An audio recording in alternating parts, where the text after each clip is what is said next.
한 군부대에서 군인들이 암구호를 민간인에게 유출한 정황이 포착이 됐습니다. 이 수사기관이 합동수사에 나섰는데 사건 어떻게 일어난 일입니까? 네, 이 사실은 방첩사령부, 그다음에 경찰, 검찰이 이제 합동으로 수사를 하고 있는데 이게 최초에는 어떤 형태였냐면 이 대의가 종합상황실에 있는 암구판을 결국은 사채업자에게 넘긴 겁니다. 예. 근데 사채업자가 어떤 얘기를 했냐면 대의님 이 돈을 내가 빌려주는데 만약에 암구호를 이렇게 알려준다라고 하면 내가 사채를 쓰게 하겠다라고 하니까 결국은 상황실판에 있는 암구호를 촬영을 해가지고 사채업자에 넘기게 되는 거죠. 이렇게 돼가지고 결국 유출한 사실이 드러나서 이제 이 대의는 사실은 그 군부대에서 대의면 이제 보통 중대장 역할을 하거든요. 예. 그런데 이 사람이 이런 어떤 기밀 유출을 함으로 해서 징역형의 집행유예를 선고받은 상태가 이제 확인이 되면서 결국 암구가 그 외부로 유출됐다는 단서가 되면서 이 수사가 시작이 된 것이죠.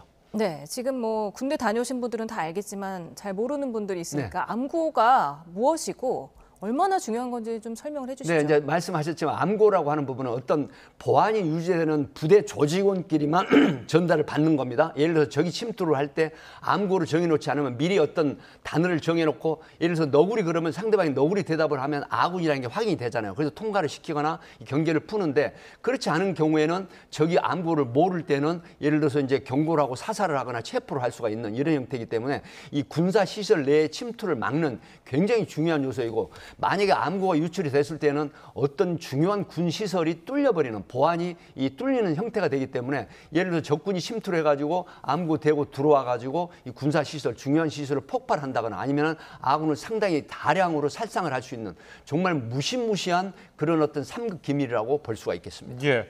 근데 조금 이해가 안 가는 부분이 돈을 사채업자가 이 군인에게 빌려주면서 암구호를 담보로 받았단 말이죠. 네.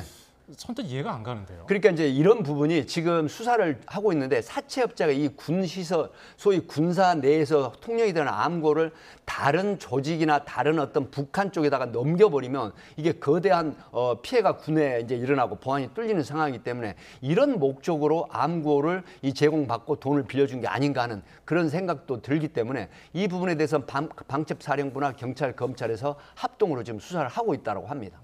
사채업자가 근데 이걸 왜 가져갔는지가 좀 이해가 안 갑니다. 뭐 현재까지 파악된 바로는 이를 이용해서 군부대에 출입한 정황은 아직까지는 나온 게 없다고 합니다만 그래도 이제 군과 검경이 입수한 동기가 좀 미심쩍다 이렇게 보는 것 같아요. 네, 그래서 이제 이 부분에 대한 수사를 상당히 치밀하게 지금 심층 수사를 하고 있다라고 하는 거죠. 왜 그러냐면 이 사채업자의 이제 디지털 포렌식, 소위 휴대전화를 압수해서 지금 디지털 포렌식 수사를 하고 있거든요.